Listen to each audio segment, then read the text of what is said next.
Hello friends, my name is Anamika and I welcome you all on your very own channel Anna for English, a platform where we prepare to perform. Friends, आज के इस session के अंदर हम लोग discuss करेंगे कुछ ऐसी नाउन्स जिनकी फॉर्म प्लूरल है बट उनका मीनिंग, उनके यूजेज और उनके सेंस सिंगुलर है। इसीलिए उनके साथ हमें वर्ब काम में लेनी होगी सिंगुलर, राइट? उनकी शक्ल, लिखने का तरीका पढ़ते वक्त हमें हमेशा लगेगा कि हम किसी प्लूरल नाउन को बोल रहे हैं, बट एक्चुअली उनका मीनिंग, उनका सेंस और उनके यूजेज हमेशा सिंगुलर होते हैं। इसी वजह से उन सारी नाउन्स के साथ में हमें वर्ब लेनी होती है singular. Let's have a look. यहाँ पर इन नाउन्स को मैंने अलग अलग कैटेगरीज में डिवाइड कर लिया सो दैट हमें याद करने में, समझने में आसानी रहेगी। Names of subjects, names of diseases, names of games, books and countries. ठीक है, सबसे पहले अगर हम सब्जेक्ट की बात करें तो सब्जेक्ट्स में हम क्या डिस्कस करते हैं? Mathematics, economics, statistics, phonetics, linguistics और फिजिक्स, एथिक्स और इन्फॉर्मेटिक्स। अब एग्जाम्पल के लिए देखते हैं। Ethics is one of the subjects in UPSC mains. मैंने क्या बोला? Ethics is. तो क्योंकि एथिक्स एक सिंगल एंटिटी है, एक सब्जेक्ट को रेफर करता है, इसीलिए वर्ब हमें काम में लेनी पड़ेगी सिंगुलर। ओके, अनदर कैटेगरी में आता है names of diseases like mumps, measles, rickets, rabies, shingles, diabetes, scabies, tuberculosis, sinusitis. Sinusitis एक डिजीज भी है और देखा जाए तो हमारी बॉडी में, नाक के अंदर सबके साइनस होता है, पर डिजीज कब बन जाती है? जब हम किसी भी बॉडी ऑर्गन की बात करें और उसके आगे साइटिस लगा दें तो generally it becomes a disease. ठीक है, पाइल्स। फिर अगर हम एग्जांपल लें गेम्स के, तो ये सारे गेम्स एक ही गेम के नाम है, ये वाले चीजें, बट सिंगुलर यूजेज है, इसीलिए सिंगुलर वर्ब आएगी, though they are pronounced plurally, right? For example billiards, आप कभी नहीं बोलते कि मैं बिलियर्ड खेलना चाहता हूं। टेनिस, आप कभी टेनी नहीं बोलते, यू ऑलवेज से टेनिस। आप कभी कार्ड नहीं बोलते कि मुझे कार्ड खेलना है, cards. Darts, chess, dominoes, draughts, athletics, aerobics, gymnastics. ठीक है, तो इन सबके साथ में भी we always have to use a singular verb. Okay, फिर बुक्स की बात करते हैं। यहाँ पर किताबों के कुछ नाम लिखे हैं, टाइटल लिखे हैं किताबों के, इसीलिए हमें आर्टिकल द लगाना होगा। For example the three musketeers. ठीक है, पढ़ने में कैसा लगता है? प्लूरल, बट है कैसा? ये सिंगुलर, एक किताब का नाम है, इसलिए हमें सिंगुलर वर्ब काम में लेनी है। The Arabian Nights, Two States, Gulliver's Travels. ठीक है, हम बोल सकते हैं the stories of Panchatantra. Okay, अब मैं एग्जाम्पल क्या ले सकती हूँ? The stories of Panchatantra is being translated into various languages. ठीक है, तो मैंने क्या बोला? The stories of Panchatantra. Another set की अगर मैं बात करूं तो मैंने लिया है यहाँ पर कंट्रीज के कुछ नेम्स, सिटीज भी इसमें इंक्लूड कर रहे हैं। For example the United states, the Netherlands, the Philippines, Athens, the Republic of Seychelles. ठीक है, अब आपके दिमाग में डाउट आया होगा कि यहाँ पर तो आर्टिकल द लगाए हैं बट एथेंस के आगे क्यों नहीं लगाया? समझो इसको, दो तरीके से समझो। एथेंस के अलावा बाकी सारी क्या है? कंट्रीज है, पहली चीज। दूसरी चीज, अगर कोई कंट्री या तो यूनियन है, यूनाइटेड है वो, ठीक है, या दूसरी चीज वो ग्रुप ऑफ आइलैंड्स है, या किसी चीज से हम कहें तो रिपब्लिक है, तब हम उसके आगे आर्टिकल द लगाते हैं, राइट? अब जो यूएसए है, जो यूनाइटेड स्टेट्स ऑफ अमेरिका की अगर हम बात करें तो वो क्या है? It's a union of different states. Netherlands की बात करें तो नीदरलैंड्स क्या है? नेम ऑफ आइलैंड्स है, बहुत छोटे छोटे आइलैंड्स का ग्रुप। Philippines same. एथेंस ग्रीस की कैपिटल है, ग्रीस इज अ कंट्री, और एथेंस ग्रीस की सबसे बड़ी कंट्री है, सबसे बड़ी सिटी है और एक कैपिटल सिटी है। द रिपब्लिक ऑफ सेशल्स, इसीलिए हमने क्या किया? यहां पर आर्टिकल नहीं लगाया, इसके अलावा सारे जहां पे भी मैंने कंट्रीज लिखी हैं सब में आर्टिकल लगा दिया, राइट? इतनी चीजें क्लियर है। अब एक एग्जांपल और हम लेते हैं। जब भी कभी हम बात करते हैं न्यूज की, तो न्यूज सुनने में, पढ़ने में, प्रोनाउंस करने में हमेशा प्लूरल लगेगा, है ना, न्यूज। बट हम इसके साथ में वर्ब कैसे काम में लेंगे, सिंगुलर। हम क्या बोल देते हैं, द न्यूज वॉज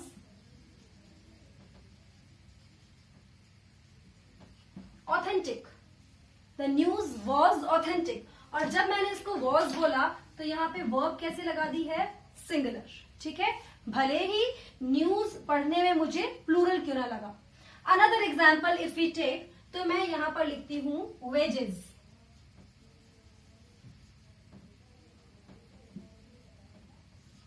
वेजेस, अब ये वेजेस का मतलब क्या है, वेजेस के दो मतलब होते हैं।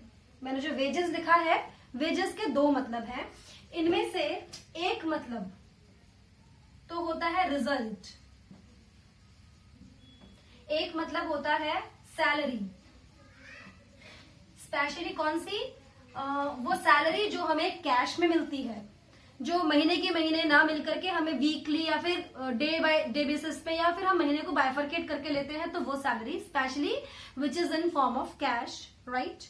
तो अब ध्यान रखिएगा, अगर वेजेस को मैं एज अ रिजल्ट काम में लूंगी तो ये हमेशा कैसा रहेगा, सिंगुलर वर्ब के साथ आएगा।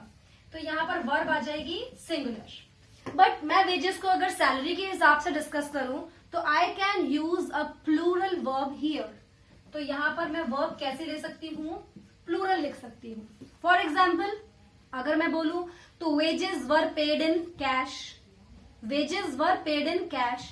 अब कितने सारे जनों को मैंने सैलरी दी होगी, तो वो बन क्या जाती है, सैलरीज। आपको ध्यान है, हमने एक बार डिस्कस किया था काउंटेबल अनकाउंटेबल नाउन में कि पे जो है वो अनकाउंटेबल होती है और सैलरी जो है वो काउंटेबल होती है, राइट। इसीलिए जब मैं सैलरी को वेजेस वाले टर्म में काम में लूंगी तो ये काउंटेबल बन जाएगी और मैं बोल सकती हूँ wages were paid in cash. Result वाले वेजेस की बात करें तो we can say wages of good work is always good, wages of good work is always good, है ना।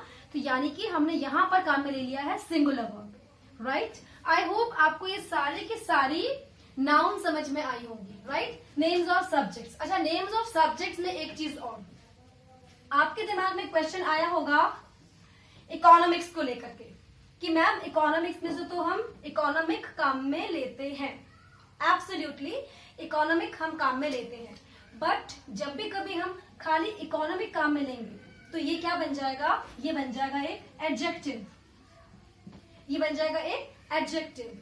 और एडजेक्टिव सारे के सारे एडजेक्टिव्स कैसे होते हैं, एक बार पहले बताया था, सिंगुलर होते हैं। आप कभी भी किसी भी एडजेक्टिव को प्लूरल नहीं देखते, राइट। तो हम बोलते भी हैं कई बार इकोनॉमिक कंडीशंस, इकोनॉमिक वेलफेयर, है ना, इकोनॉमिक। तो जब भी हम इकोनॉमिक की बात करेंगे तो इकोनॉमिक एडजेक्टिव बन जाएगा। बट अभी हम डिस्कस क्या कर रहे हैं, अभी हम डिस्कस कर रहे हैं नाउन्स। तो एज अ नाउन इकोनॉमिक नहीं बोलेंगे, हम इकोनॉमिक्स बोलेंगे, right. Economics is a subject where we study about economic things, economic welfare, condition, whatever thing, है ना। तो जब भी हम बात करेंगे इन सब्जेक्ट्स की, दे आर ऑलवेज सिंगुलर। कुछ ऐसे एक्सेप्शनल केसेस होते हैं जहां पर हम कभी कभी इसके साथ प्लूरल ले लेते हैं, राइट। उनको हम एक बार डिस्कस करेंगे with certain examples. So friends, here are certain examples जिन्हें अभी हम डिस्कस करके देखते हैं कि वर्ब सिंगुलर कब है, प्लूरल कब है, राइट। सबसे पहला एग्जाम्पल अगर हम लें तो it is the news was not true, ठीक है। अभी हमने डिस्कस भी किया था कि news is authentic, the news was authentic. तो उस केस में वॉज जो है वो बिल्कुल करेक्ट है, क्योंकि न्यूज जो है दिखने में प्लूरल है but usages, meaning and sense उसका सिंगुलर है, इसलिए वर्ब सिंगुलर आ जाएगी। Alright, next statement, the wages of sin is always death, right. ये स्टेटमेंट कहां से लिया है, ये लिया है बाइबल से। तो वेजेस का जो रिजल्ट वाला मीनिंग आता है वो बाइबल से मिलता है हमें, ठीक है। अदरवाइज वेजेस को हम क्या समझते हैं, सैलरी समझते हैं। बट अगर हम बाइबल देखें तो बाइबल में वेजेस का मतलब दे रखा है रिजल्ट, परिणाम। इसीलिए हमने क्या बोला, the wages of sin is, okay. तो जब हम सैलरी की बात करेंगे तब प्लूरल वर्ब आ सकती है और उसका बाइबल से कोई लेना देना नहीं है। वो परिणाम से उन्होंने मतलब निकाल लिया कि जितना काम करोगे उतना पैसा मिलेगा। अदरवाइज वेजेस का मतलब था रिजल्ट, जैसा काम करोगे वैसा रिजल्ट यानी कि फल मिलेगा। ओके, नेक्स्ट आता है the United states has a big navy. तो यहां पर हमने क्या लिख दिया, हैज, अगेन वर्ब सिंगुलर है। Another, the mathematics is a very interesting subject. Really friend, trust me, बहुत इंटरेस्टिंग होती है। कभी कभी लगती है कि बहुत टीडियस है, बट यहां पर हमने क्या लिखा है, मैथमेटिक्स को हमने काम में लिया है एज अ सब्जेक्ट, इसीलिए वर्ब आई है सिंगुलर। अब मैथमेटिक्स का एक और मीनिंग होता है, वो हम अगले सेंटेंस में देखते हैं। हमने क्या लिखा है, हिज मैथमेटिक्स आर एक्सीलेंट। हमने क्या लिख दिया, हिज मैथमेटिक्स आर एक्सीलेंट।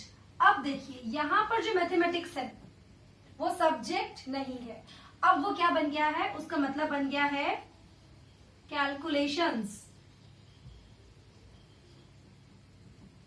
अब जो हम मैथमेटिक्स की बात कर रहे हैं वो मैथमेटिक्स नहीं है, बल्कि वो उसकी कैलकुलेशन करने की कैपेसिटी है। वो कितना क्विक है, वो कितना एक्सीलेंट है, वो कितना करेक्ट है अपनी कैलकुलेशंस में। तो कैलकुलेशंस का एक और मतलब यहां से हमें समझ में आता है कि we can use the term mathematics instead of calculations, right. और इसीलिए हमने अब वर्ब लगा दी है, कैसी, प्लूरल, क्योंकि कैलकुलेशन सिंगुलर भी होता है, कैलकुलेशंस प्लूरल भी होता है। यहां पर हमने वर्ब लगा दिया है प्लूरल, जो कि बिल्कुल करेक्ट है। अब एक चीज आपको ध्यान रखनी है, क्या, अगर मैथमेटिक्स सेंटेंस में एज अ सब्जेक्ट काम में आया है तो वो सेंटेंस की बिगिनिंग में आ रहा है, राइट। दूसरी चीज, अब सेंटेंस के फिफ्थ वाले सेंटेंस में सब्जेक्ट कौन है, मैथमेटिक्स है कि हिज है कि आर है कि एक्सीलेंट है। सब्जेक्ट के यहाँ पर दो मतलब है, एक तो हम समझे विषय, तो सेंटेंस में अगर विषय की बात करें तो मैथमेटिक्स एज अ सब्जेक्ट यानी एज अ विषय है। अब सब्जेक्ट एक और क्या होता है, सेंटेंस में हम पढ़ते हैं ना सब्जेक्ट वर्ब ऑब्जेक्ट, तो यहाँ पर अब हम बात कर रहे हैं सेंटेंस में जब भी आपको दिखे पजेसिव केस, मैं यहाँ पर लिख रही हूं पजेसिव प्रोनाउन अगर लिखा है प्लस वहां पर लिख दिया है कोई भी सब्जेक्ट का नाम, सब्जेक्ट का नाम, तो उस केस में आने वाली वर्ब कैसी हो जाएगी, प्लूरल हो जाएगी। ये चीज केवल और केवल मैथमेटिक्स के साथ नहीं, बाकी चीजों में भी अप्लाई हो सकती है, राइट। जैसे sorry to say but Sonia Gandhi's politics are not up to the mark, बोल सकते हैं ऐसा, राइट। देखिए अब मैंने क्या लिखा है, अब मैंने सेंटेंस में पजेसिव केस भी नहीं लिखा, बट स्टिल वर्ब मेरी प्लूरल आ रही है। Please go through the sentence number 6। Sometimes the statistics are misleading. Sometimes the statistics are misleading. यहां पर स्टैटिस्टिक्स का मतलब सब्जेक्ट से नहीं है, यहां पर स्टैटिस्टिक्स कोई विषय का काम नहीं कर रहा। यहां पर स्टैटिस्टिक्स का मतलब क्या बन गया है, अभी डेटा। स्टैटिस्टिक्स का मतलब क्या बन गया, अभी डेटा, जो हमें डेटा सामने आए हैं, राइट। जैसे अभी हम बात कर रहे हैं ये कोविड-19 कोरोना इतना फैल रहा है, तो यहाँ पर हर स्टेट हर कंट्री अपने अपने डेटा हमें शेयर कर रही है कि आज इतने पॉजिटिव आए हैं, इतने रिकवर हो गए, इतनी डेथ्स हो गई हैं। उस केस में अगर हम बात करें तो स्टैटिस्टिक्स, राइट। तो यहाँ पर हम बोल सकते हैं sometimes the statistics are misleading. कुछ कंट्रीज अभी भी ऐसी हैं जो अपने सही नंबर्स नहीं बता रही हैं, तो वो स्टैटिस्टिक्स कैसे हैं, मिसलीडिंग है। नेक्स्ट सेंटेंस आइए, अगला सेंटेंस हमने बीमारी के नाम से लिया है, right. Rickets is a bone disorder. Rickets जो एक बीमारी है वो क्या है, it is a bone disorder. देखो बीमारी तो है लेकिन क्या है, एक तरह का डिसऑर्डर है, एक ही डिसऑर्डर है ना, इसलिए हमने नाउन सिंगुलर लिख दिया।